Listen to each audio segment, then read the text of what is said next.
وأشهد أن محمدا عبده ورسوله أفصح المقام. اللهم صل وسلم وبارك على سيدنا محمد أفضل الخلق والأحوال وعلى آله وأصحابه ذوي التقى والإفضال. أما بعد،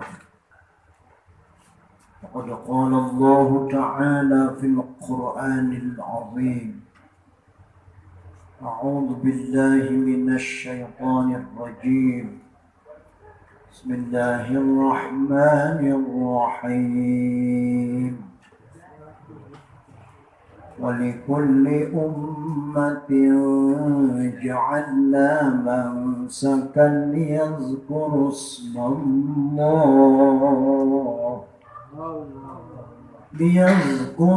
الله على ما رزقهم من بهيمة الأنعام. صدق الله العظيم. إلهي أنت مقصودي ورضاك مطلوبي، أعطني محبتك ومعرفتك. Penyelenggara pengajian Manaqib Al-Mukarram Bapak Haji Ismail dan Ibu Hajah sekeluarga yang kami hormati, para mubaligh, para asatiz, para da'i, para sesepuh yang sama-sama hadir di majelis yang mulia ini yang kami hormati, para pengurus LDPKN, para pengurus IMPS, para pengurus Ibu Willa, para pengurus Yayasan Sebab Bakti Pondok Pesantren Suryalaya yang kami hormati, ikhwan akhwat Thariqah Qadiriyah dan Naqsyabandiyah Pondok Pesantren Suryalaya yang mursyidnya Syekhina wa mursyidina wa wasilatin bainana wa bainallah Pengarasa Al-Mukarram Abah Syekh Ahmad Sahibul Wafa Tajul Arifin radhiyallahu an yang kami hormati. Tak ada kata yang indah seindah kata syair yang diukir oleh penyair, selain memanjatkan puji dan syukur kehadrat Allah yang Maha Esa. Alhamdulillah, pada kesempatan yang berbahagia ini kita sekalian dapat berkumpul di tempat yang mulia ini, wasilah dan syariahnya oleh penyelenggara pengajian Manaqib Al-Mukarram Bapak Haji Ismail dan Ibu Hajah sekeluarga.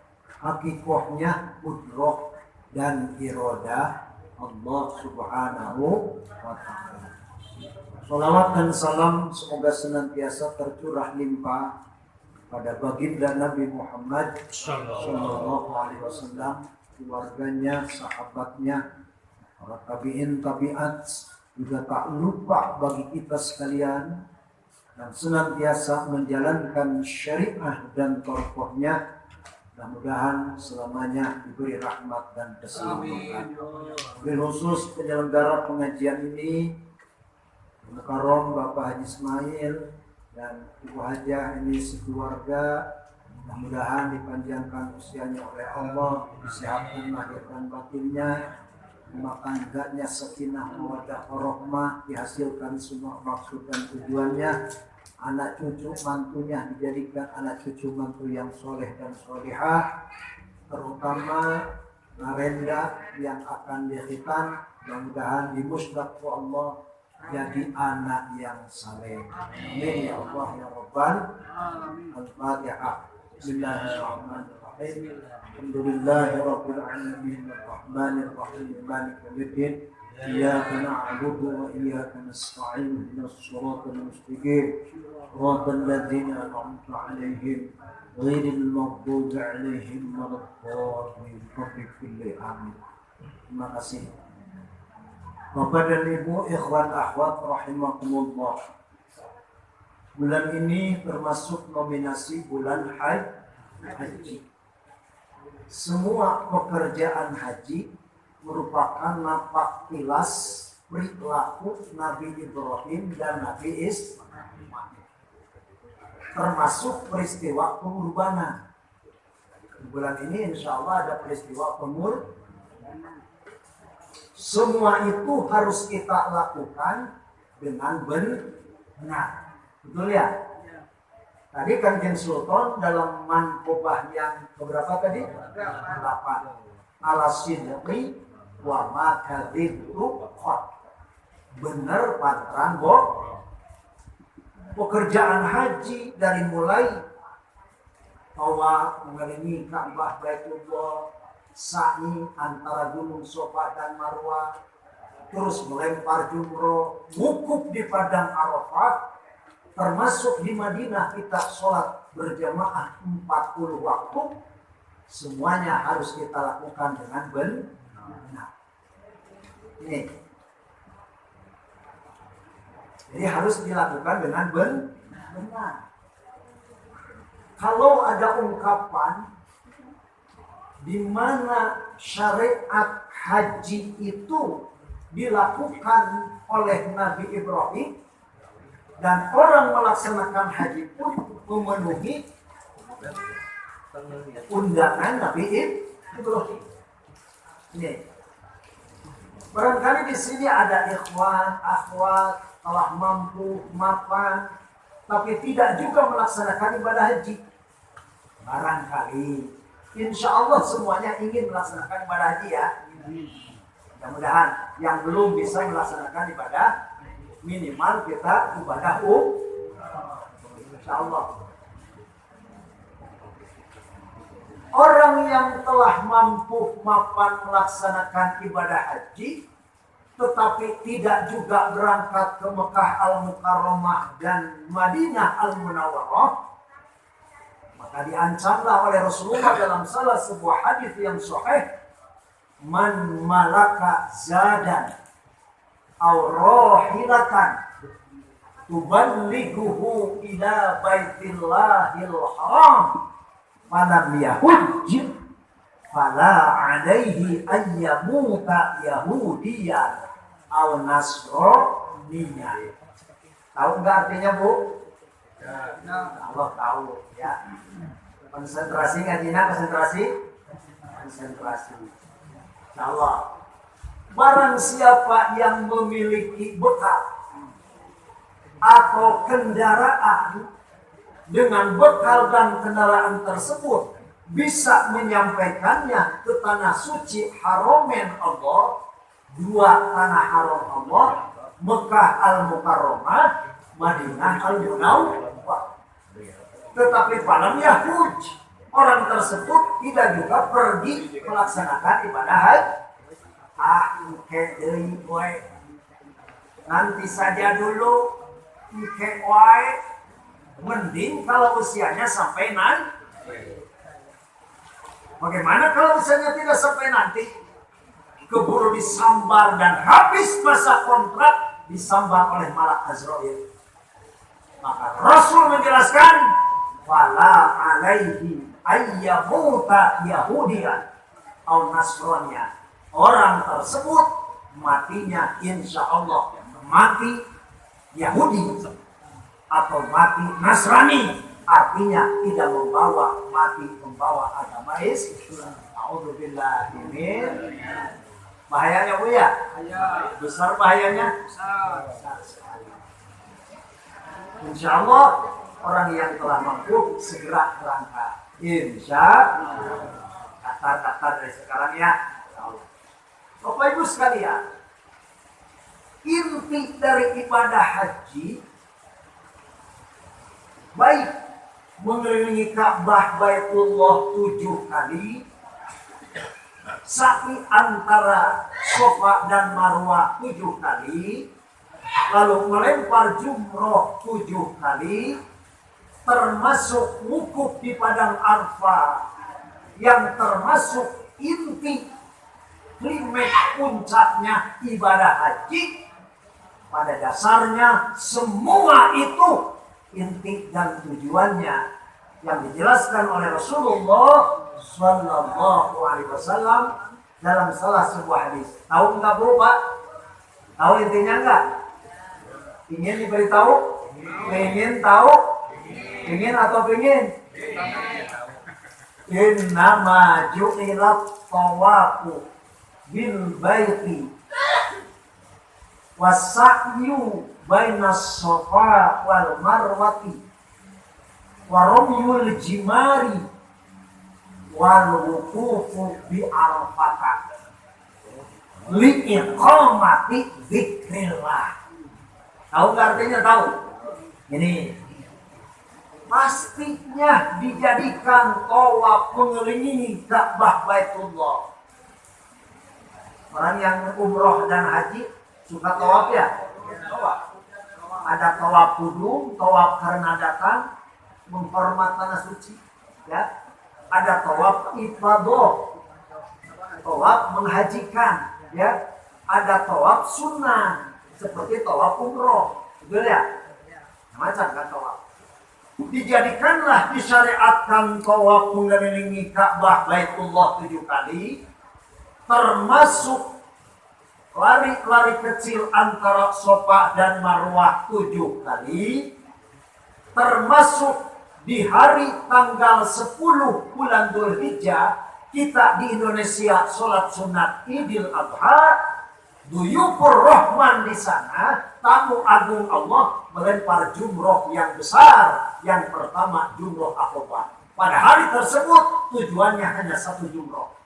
7 kali juga, betul? Di hari yang kedua jumroh ketiga-tiganya, Aqabah, Ula, dan Wusta. Jadi di hari kedua berarti melempar 3 jumroh. Per jumrohnya 7 kali. Berarti 3 kali 7 berapa? 21. Itu. Terus wal wukufu bi Arafah, wukuf di padang Arafah, yang inti klimaknya melaksanakan ibadah haji. Orang sedang sakit, walau separah apapun sakitnya, wayahna di hari tanggal 9 bulan Dzulhijjah harus wukuf di mana? Di padang Arafah. Kalau tidak ikut wukuf tidak sah hajinya. Tahun depan harus berangkat lagi. Mending kalau bisa berangkat tahun depan. Sekarang waiting listnya 20 tahun. Alhamdulillah, hati-hati. Puncak ibadah haji wukuf di padang Arafah. Di tanggal 9 bulan Dzulhijjah Rayagung ba'da duhur, di mana kita setelah mendengarkan khutbah Arafah, disitulah diam sebisa mungkin. Wirid, sholat, zikir, otaman, apapun kerjakanlah di situ. Banyak istighfar sampai menjelang maghrib. Di situ saat doa diijabah oleh Allah, rahasia ya. Kasih tahu jangan. Kasih tahu jangan.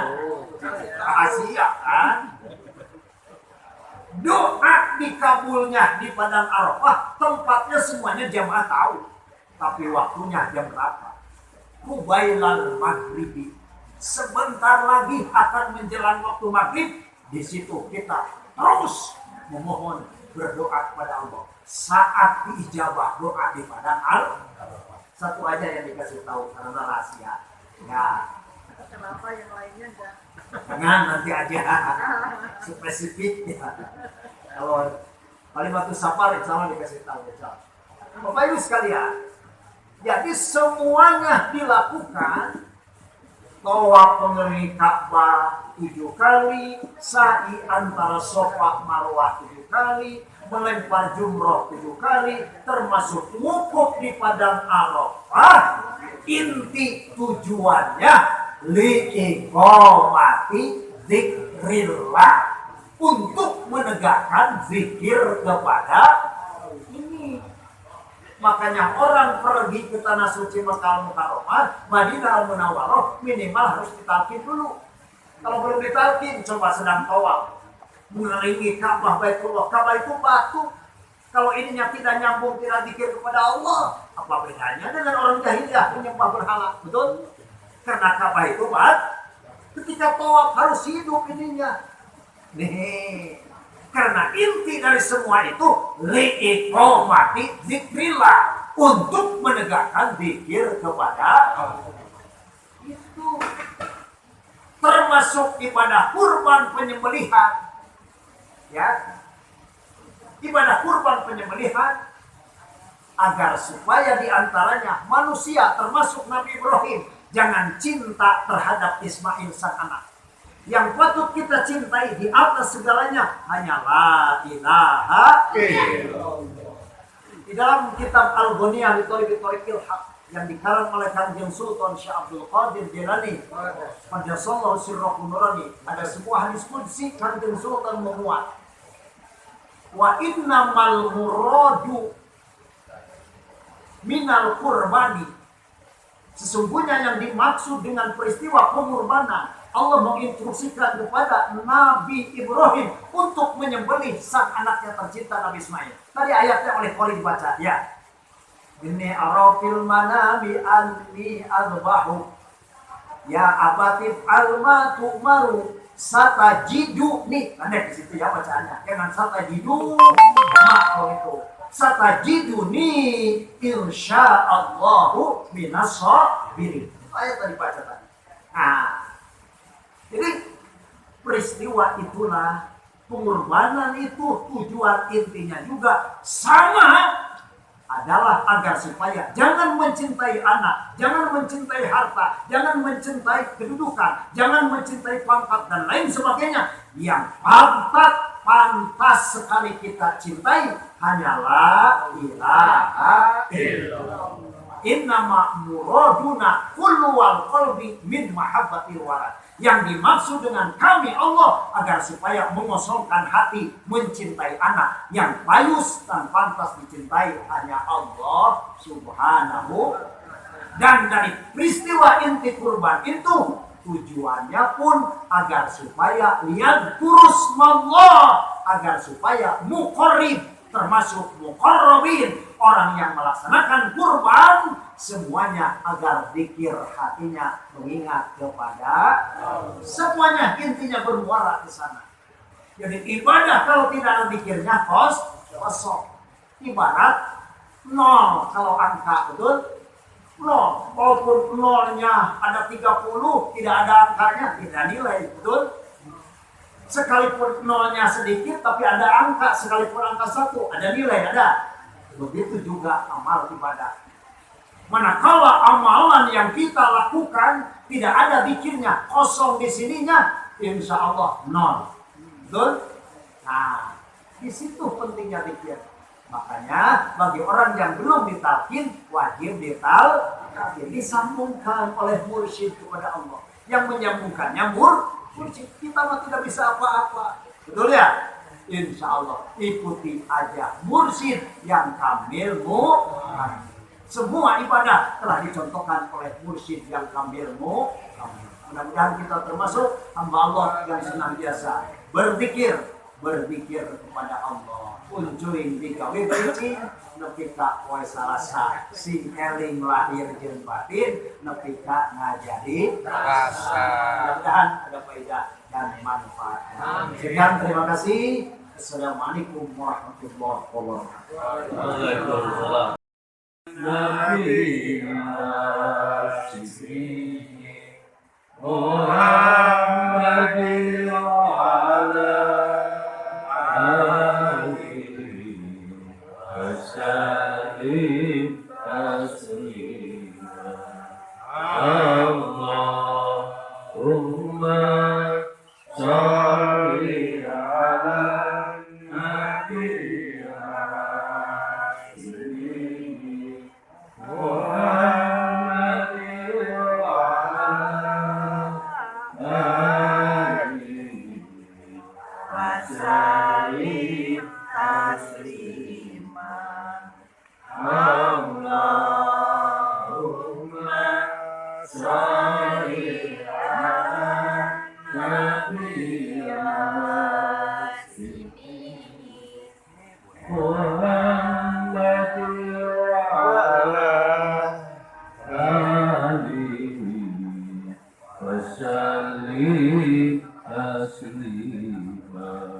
Allahumma shalli wa sallim wa barik alaihi.